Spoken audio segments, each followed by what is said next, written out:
Ülke Haber Ajansı hoş geldiniz, safa getirdiniz. Allah malınıza, canınıza bereket versin. Bize sahip olduğunuz için çok çok teşekkür ederiz. 32 yıllık biz esnafız. Gayrimenkulla işimiz, meşguliyetimizdir. Baştan şunu söyleyelim.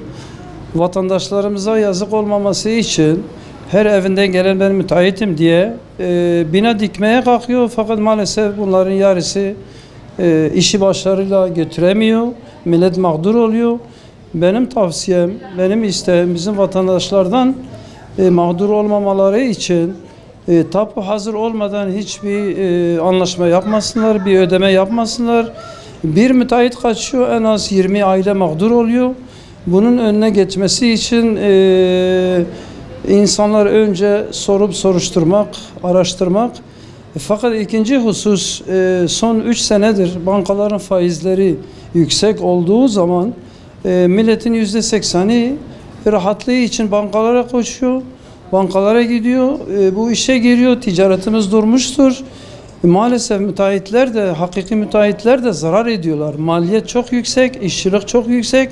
Binayı dikiyor, bitiriyor, maliyetiyle satamıyor.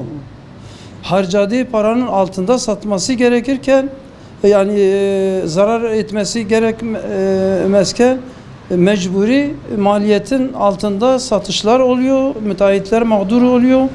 Yani bu çareyi kim önleyebilir? Ancak devlet el atacak, bankaların biraz puanları düşürecek, müteahhitlerin rahat etmesi için, vatandaşların zararlarına sahip olması için, yani millet zarara girmemek için müteahhitler biraz esnek olmaları lazım. Tabii bu da banka sistemleri, tabii artık ilgili bakan buna el atması lazım. Türkiye genelinde bu vardı. Değil ki Batman'da.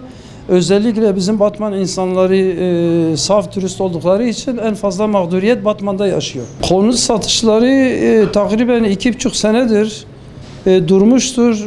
Onun durma sebebi de nedir? Malzeme maliyeti çok pahalıdır. İşçilik tam 10'a 15'e katlanmış. Onun için müteahhitler de zarar ediyor. Zarar ettiği için satışı ağır götürüyorlar. Zarar etmemek için de kendini ağır koyuyorlar. Maalesef millet mağdur oluyor. İkinci husus da banka faizleri yüksek olduğu için herkes gidip 3-4 milyon kredi çekemiyor. Bir insana devlet banka sistemi 3-4 milyon para veremiyor. Çünkü maaşı kaldırmıyor.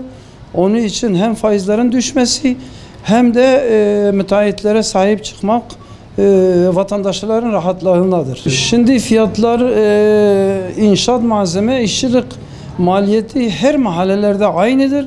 Fakat belirli mahallelerde mesela atıyorum Gültepe, Tilimer'de kenar mahallelerinde konutları 4 milyonun altında satmak zarar ediyorlar. Fakat her mahallede maliyet aynıdır. Bazen mahalleler yeni inşaat yapıyorlar, 2,5'a satmaları lazım fakat 2,5 kurtarmıyor. Onun için sebep maliyetin pahalılığıdır. Malzeme, işçinin pahalılığıdır. Fakat her şeyden önce banka sistemine sahip çıkmasa ilgili bakan, maalesef hem biz, hem vatandaşlar, hem esnaflar, hem vatandaşlar, hem müteahhitler sıkıntı yaşayacaktır. Bu konut piyasası esnaflığın rahatlığına, milletin rahatlamasına şifre, anahtar budur. Faiz puanları yani 2-2,5 arası görmese maalesef piyasa rahatlanmaz. Tavsiyemiz ilgili bakandan faizin düşmesi gerekir. Bankaların biraz hareketli olması gerekir. İnsanlarımızın rahatlanması için illaki banka faiz puanları düşmesi gerekir. Emlak sektörü şu aralar altının yükselişinden dolayı maalesef durgunluk yaşanıyor. Bu vesileyle gayrimenkul sektörü yani sirkülasyonu durmuş durumdadır.